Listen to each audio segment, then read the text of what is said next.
Sa mga paaralan at sidewalks ng Cebu City, usong-uso ang mga ATM.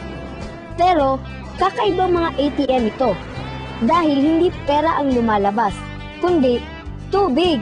Ang mekanismo ng ATM o automatic tubig machine ay hawig din sa mga automated teller machines o ATM ng mga bangko at mga vending machines.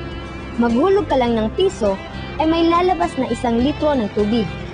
At kung 5 piso na may, 1 galon ang makukuha mo. Ang makinang ito ay gawa ni Mr. Teodoro Bergado, isang OFW. Nahulaan kaya niyang papato ito ng ganito?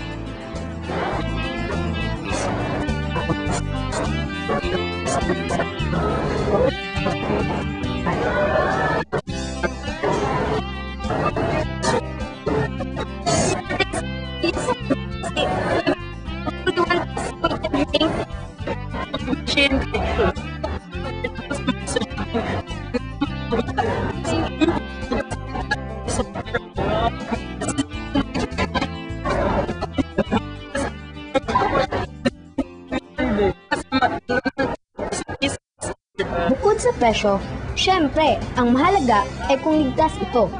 Kaya naman, may warranty ang mga automatic tubig machines na ang mga laman nito ay nakapasa sa Department of Health at iba pang mga DOH-accredited water testing centers.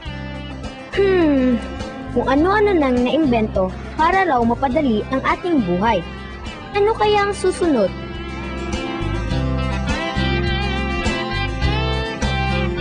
Ang KNN ay hatid sa inyo ng UNICEF.